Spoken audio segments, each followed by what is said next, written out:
อ้าวคือมาดำจังสิจะคือดำแน่นี่โอ้จักรวาลดำจังไรก็ได้ตัวนะกูเองจักรวาลเอาไหมเอาเจ้คือมาดำแน่ดิว้าย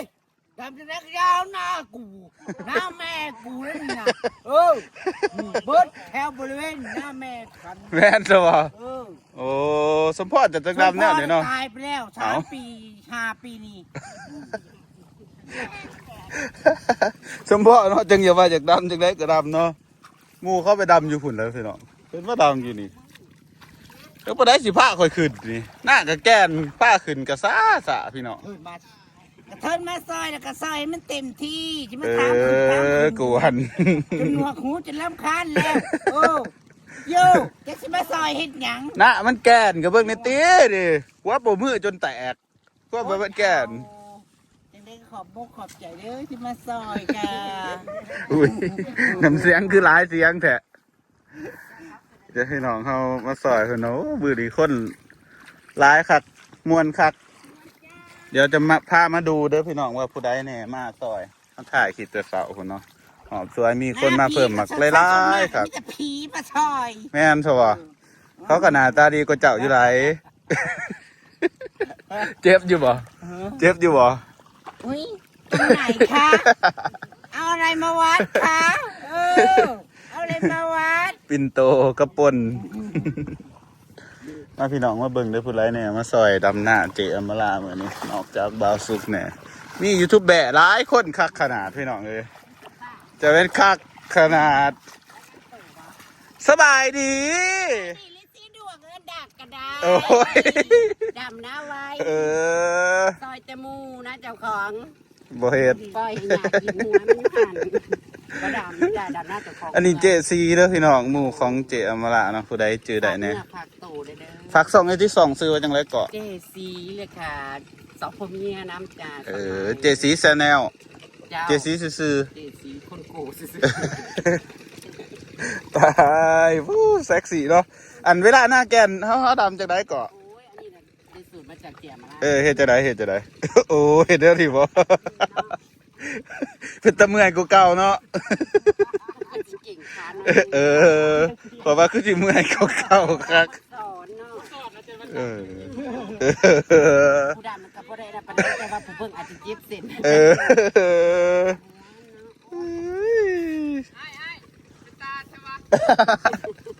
เดี๋ยวพี่น้องก็เบิ่งขุดต่อไปนะอันนี้บาลีโอสบายดีเด้อพี่น้องอันนี้แฟนเจซีผัวเจซีเด้อพี่น้องอันนี้เพิ่นเป็นผัวเมียกันได้นี่ผู้ใดอันนี้บ่ฮู้เนาะเถื่อ FC เฮาบ่ฮู้เห็นบ่เขาได้ผัวแล้วสิแม่นซะว่ากับค่ำเลยนั่นเด้บาลีโอแล้วสิตีเจ้าค่ะเจ้าคือว่าเนี่ยอันนี้มีความรู้สึกว่าจะคงฟูแม่นบ่ในข่าวว่าช่วงเอากันใหม่ๆนี่บ่ออกจากเขื่อนเฮ็ดหยังอยู่เขื่อนย่านคนถามแม่นบ่ย่านคนถามเจมาละว่าเสาเพลนแรงนะวะแต่ว่าอยากแปลกน้อยหนึ่งนะพี่น้องกินข้าวจังไดคือบ่อ้วนจักเทื่อบ่กินเลยก็ขี้ออกแม่นซะบ่แม่นกินว่าแต่ของใหม่ลงไปซูนของเก่านี่ของเก่าออกรถจ้ะโอ้กินข้าวยังบ่อ้วนจักเทื่อเนาะปานนี้กินเสาเพลนแรงพี่น้องกินบ่แซ่บปานใดจ้ะโอ้ยเดี๋ยวพี่น้องบรรยากาศอยู่บ้านเพิ่นอันนี้พูดต่อไปสบายดีโอ้ชื่อยังเนาะชื่อน้ำวาวน้ำเด้อพี่น้องแม่นจะบอกเขามาเพิ่นแบบเพิ่นติดตามเฮาตั้งแต่เฮาผมท้องคุยน้องเฮาละคืนมีคนติดตามเฮาขนาดนี้เลยบ่ถ่ายคลิปแรกๆแสดงว่าเฮาก็ดังอยู่เด้อนี่เนาะแม่นว่าเจสีขอดังอยู่บ่ดังเติบบ่สู่เพิ่นล็อกเจอมาละเสียงมาแต่ไกลพี่น้องมาเบิ่งคนต่อไปสบายดีอันนี้บ่าวเอื้อเด้อพี่น้องส่องยังเนาะนี่น่ะบ่าวเอื้อชานี่บ่าวเอื้อแชนแนลพี่น้องเอ้ยสังเกตว่าอันบ้านเพิ่นมีแต่ยูทูบเบอร์พี่น้องไทยสวรรค์เขตก็มีไอดอลเป็นบาซูแม่นซะบ่เฮ็ดช่องเฮ็ดหยังก็ได้บ้านเพิ่นนี่อันยูทูบเบอร์เทิงบ่เศร้า2ฮอดได้เนาะร่วมเบิดนะฮอดบ่อังลาฮอดบ่เจในกลุ่มจุเจ้านี่แบบว่าหูจักกันนี่ฮอดบ่เศร้า อาจจะหอดเนาะพี่น้องเอ้ยสาวสองแบ่งกันถ่ายคลิปจังไดบ่ข่อยอยากฮู้วิธีเพิ่นถ่ายคลิปเด้ มากูต้องถามอันหัวหน้ากลุ่ม โอ้เดี๋ยวถ่ายยังเกาะ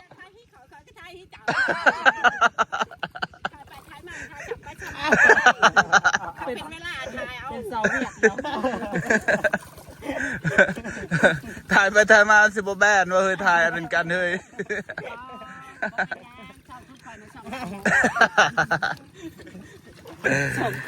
ตั้งแต่บ่าวสุกมายังบ่ทันหยุดทัวร์อยู่พี่น้องเอ้ยว่าแต่เสาหอดเพศเฮ็ดเวียกก็บ่เมื่อยเนาะ ทานทานบ่มีเบาๆนั่นนี่บ่มีคงเบิ่งสองสู่เขานะ แม่นบ่เออ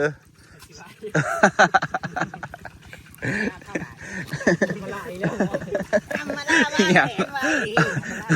เจอมาลาบะอิหยังกับกูนี่อิหยังกับกูนี่แนวบ่ดีกับกูนี่เจอมาลาบะ ปีนมาล่าว่าพิษผู้เดียวซะ ความจริงยังมีอีกหลายคนนะพี่น้องเพิ่นพากันไปเฮ็ดคนนาที่กันเนาะ หัวหน้าก็เป็นกำลังเด้ แม่นบ่ มันกินเลย ปูมาอีกแล้วผู้เพิ่นบ่ผู้คนอิหยังคืออิหยังมาบ่เคยเบิกบ่เคยขาดเนาะ เราเป็นแม่จ้า เอาหน้ามาเสิร์ฟเอาข้าวมาเสิร์ฟเงิน2-3วันพี่น้องมาโอ้ยบ่เผาดำดอกสันหน้ามาเลยนั่งต่อกันเด้อเจเด้อนั่งต่อกันเด้ออย่าเอาข่อยมาเว้าพื้นไหนว่าข่อยนั่งหลายหั่น ก็นั่งง่ายเมื่อยก็พัก อย่าเว้าพื้นข่อยที่หลังไหลว่าข่อยมีแต่นั่ง โอ้ยนายเด็กเขามาส่งฮอดกล่องฮอดที่มีทั้งนั่งน้ำขี้สิงแล้วก็น้ำมาเข่า โอ้ นะจ๊ะ เอาดำจะดำห่างไรพ่อใหญ่เอ้ย โอ้ยแข็งเป็น มันจะบ่ได้เขาเพราะมันดำใส่ปลาหินแข็งอีดีนะพี่น้องเจ็บบัดโปะมือไปเดี๋ยวเราดำหน้าต่อกันเลยพี่น้องเดี๋ยวบัดตอนขึ้นสิท้ายให้เบิ่งว่ามีผู้ใดแน่ยังอีกหลายส่องอยู่ยัง2-3วัน20แน่กินน้ำบ่ดิอันนี้2-3วันไปข่อยไปกินน้ำก็ได้อเจ๊เด้อไปพี่น้องเขาขึ้นแล้วเนาะตอนนี้ดำให้น้องตัวนั้นแล้วล่ะไปที่ผ้ามาเบิ่งปลาเฮ็ดเพิ่นพี่น้องที่เป็นหาอันเฮ็ดปัวคนเนาะเฮ็ดปัวเฮ็ดเพาะที่โตอันนี้ปลาอันนี้เพิ่นมาหัวหน้าขนาดหัวหน้ายังเป็นปลาเฮ็ดเนาะเจ๊คักอันนี้น่าเจ้านี่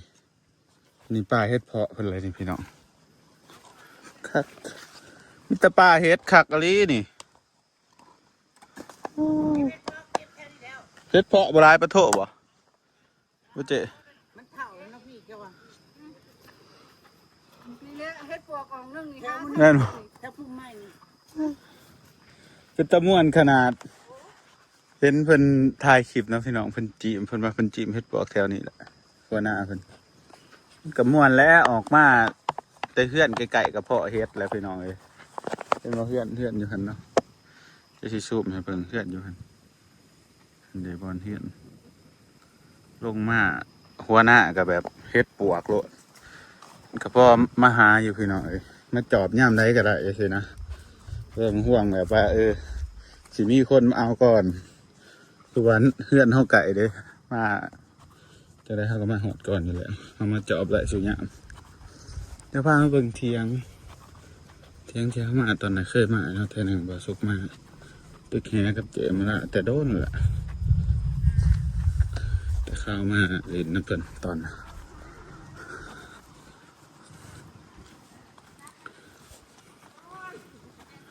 เพิ่นตกกะเย็นนี่เด้อพี่น้องอันนี้ตะกะเพิ่นยังลายอยู่เด้อไม่ตะไรตาแต่ว่าตะกะนี่นะยังทันดำดำบ่ทันได้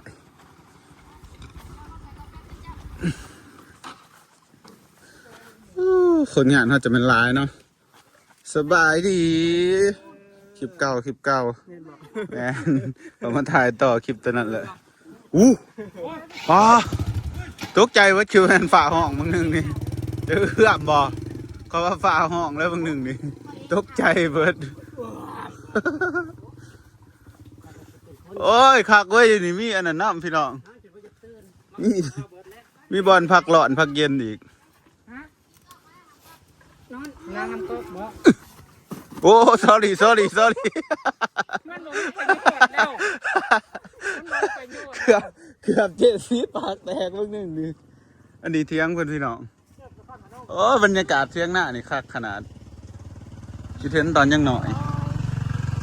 เห็นมะลินเที่ยงหน้าเนาะอันนี้เที่ยงเพิ่นคือสิบ่ได้อยู่หรอกเที่ยงนี่มีกอไผ่น้ำมีต้นมะเหี่ยวน้ำเดินเฮ็ดถูเบิ่งตีนี่เฮ็ดเพาะคือสิเต็มเนาะแถวนี่เนาะออกเบิดได้นี่เนาะนี่เดินนี่ออกกี่บ่นั่นบ่นี่ซ่องสาววันสบายดี สบายดี ฝากซ่องให้ดู ฝากช่องเท่านี้ ฝากช่องในเด้อทุกคนสื่อสอง อันนี้ สาว ซ่อง วันลันทุ่ง สาววันลั่นทุ่งนะครับ พี่น้องฝากติดตามเพื่อนในบ้านยูทูบเบอร์ของแท้อะไรนี่นี่แต่ยูทูบเบอร์ ฝากสองสอง ฝากซ่องซื้อจะไรก็ซ่องอ่ะ สองพ่อเมียหาอยู่หากิน ซ่องพ่อเมียหาอยู่หากินกับซ่องเจซีเด้อพี่น้อง FC บาวชุด แล้วก็ซ่องบ่าวเอื้อสวรรณเขตเด้อ ฝากเด้อพี่น้องเด้อบาวน้ำมาฝากซ่องดู มาฝากน้องฝากซ่องน้ มีซองเดียว ำก็ซ่องน้ำกันเนาะ ฝากสวยเสียนี่เด้อพี่น้อง ป้าคือแซ็กซี่ถ้าเจซีโอ้ไปถอดสุดออกพี่น้องผู้โอ้คือนั่งตานี่นี่แหละ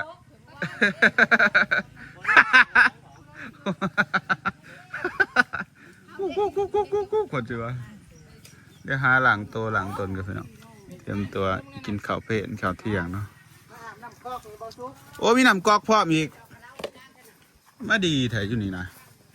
น้ำก๊อกกับนี่พี่น้องใส่ระบบอิวเอาเนาะโอ้ยคักไว้พี่น้อง ระบบยู ระบบคันโย เอาโซลาร์เซลล์มาใส่ ใส่โซลาร์เซลล์ก็ได้นี่เนาะ ไปนั่ง วันนี้กินสองคนแซ่บ อ้าวมาฉี่ผ้าเว้าเนาะมาถือกล้องไปยันถ่าย เพราะว่านางขี่กระถ่ายเฮ้ย กระสิโพดล็อก เป็นตาดังแต่เนาะ เอาซ้ำในอันแถะ จักหน่อยเด้อสิเปลี่ยนเบาน้ จนเลืองเลยค่ะ เหลืองแล้ว บริใส่ถุงมือค่ะนี่ ข่อยบ่เลี้ยงนะข่อยด ำแต่น้ำมาล่าน่ะเล็บดำเล็บเห เล็บ ลือง เหลื เนี่ อย งแคบทอง มันอันนั้นมันเขาจะใส่ฝุ่นดี เล็บเหลืองผูกเหลืองนั่น ำเป็นหน้าข่อยเลยขันเหลืองเป็นสีทองหน้าข่อย มันฝุ่นหน้าตีนบาทในหน้าข่อย มีครบทุกรสชาติ ดำหน้าระบบเลย นั่น ค แห รั ละ บ มันงามแต่นะ สิไปดำซอยปะ งามได้นะ อุ้ย เยอะ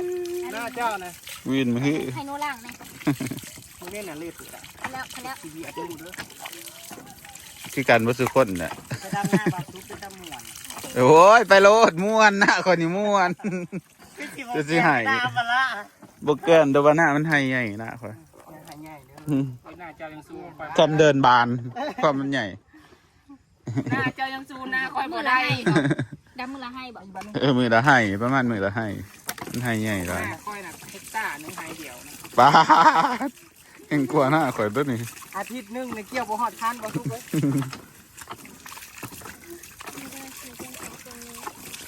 เหลืองอยู่แล้วเลยน่ะ เวลาหมูมาซอยก็บอกว่าโอ้ยหน้ากูให้เดียวสันมาโลดยังให้เดียว เขาก็ดีใจแห้งพอให้ได้เตรียม ให้ให้ละเฮกตาหนึ่ง ล้างไหมได้จับให้ค่ะ ไปสิโอ้แล้วสิอิวไอ้คอยอีกโอ้ thank you thank you so much หักขอด่างเลยนะด่างอีก ก็ได้รักน้ำเนาะ เดี๋ยวเด้อบาทหนึงเด้อ อาบเลยบ่ ชิ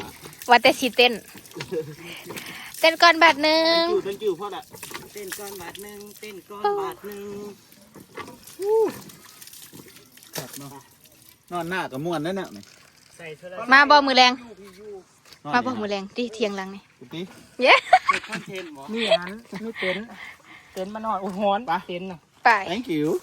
so much ค่ะ อ้าวออกมันจะกินน้ำนี่แหละ ให้เราเนี่ยเราไปหากินข้าวกันเลยบาทนี่ม่วนเนาะอยู่น้ำกันหลายคนเนาะมันแบบมันบ่เงียบเงาหรอนะมันคบกัน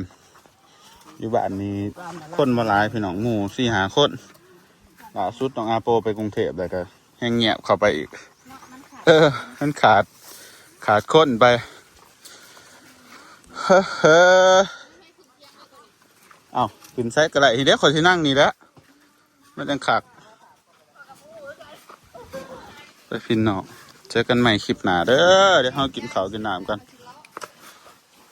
เขาปิ้งม้ามาสู้ ว่าพื้นเจ้าน่ะแล้ว ไปพี่น้องหลังจากเขาหลังตัวแล้วเนาะจะมากินข้าวต่อเป็น กินข้าวอีจ้าอยู่โฮมใหม่โฮมต่อบ รรยากาศคักขนาดพี่น้องเอ้ย สบายดีจ้า ก่อน เอาเล่นจิ๊บใหญ่ใหญ่ เย็นตัวหนักคนมานี่ ตอนแรก15 ลงจักโมงนี่เจ๊บอกว่ากินข้าวแล้วลงเลย จ้า ไปสา ดีบ่ไข่อยู่ใส่โอเค เราบ่บังคับย้ำแรง ไข่อยู่ สำหรับพาลงมันจะได้พูด จะ จะ มา เข้า ว่า มา เอง เออ กันลง คนมาซ่อนเนี่ยจะได้พูดจะคล้องนะ อันนี้คือคนมาซอยเบิดได้นี่พี่น้องนี่มาซอยเบิด3-4 คนจะพร้อมหน้าเป็นจะมาซอยจักมือเดี๋ยวเจ้าฮะมือที่5ล่ะตั้งแต่เริ่มดำผู้ตั้งแต่มาซอยอยู่ว่าหรือว่าอันนี้ เองมูบริเฮ็ดหน้าเนาะ ขันพ่นเขาพ่นหยังกับปั้นแล้วเนี่ยเด้อจัก4-50 สอบ มาใส่หมูที่วางโคตร อ้าว แต่มือเด้อ แล้วขายข่าวเนี่ยไม่ได้ออกคิดออกเงินขายแล้วนับเงินแล้วคุณจังมาบ่าวไผหะน้องสาวว่าในเสือน้องสาวว่า คู่แฝดชัดเอง แม่เนาะคู่แฝดแต่ว่า แล้วทำไมไม่อยู่มันได้อยู่ คือมาอยู่น้ำกัน มันตายไปแล้วเลยตัวนี้ เดี๋ยวเรากินข้าวกันเลยสำหรับคลิปนี้ก็ดีประมาณเนี่ยเป็น 3 เดือน แต่ยังสู่ของกินโอ้มีแต่อาหารดีๆหลับโอ้นี่แหละคนมักตัวนี้ มาแกงมาโอ้นะโอ้นะ โอ้ยมีอันนี้พร้อมมีเห็ดเพาะพร้อม พอจ้ามาเห็นบุคคลครับแบบ นี่แหละพี่น้องของแซ่บ จากที่เป็น กินย่ำได้กับบ่เบื่อหักกินแล้วบ่มีแห้งแกงหน่อไม้ เนาะหักแซ่บได้แซ่บแกงหน่อไม้นี่มันกินแล้วมันแห้งบ่ค่อยร้ายคือกินเนื้อกินเนื้อเลยได้ดำหน้าเจอกันใหม่คลิปหน้าเด้อพี่น้องเดี๋ยวไปได้มาสิโลกใหม่บ๊ายบายบ๊ายบายนะเจ๊บ๊ายบายนะ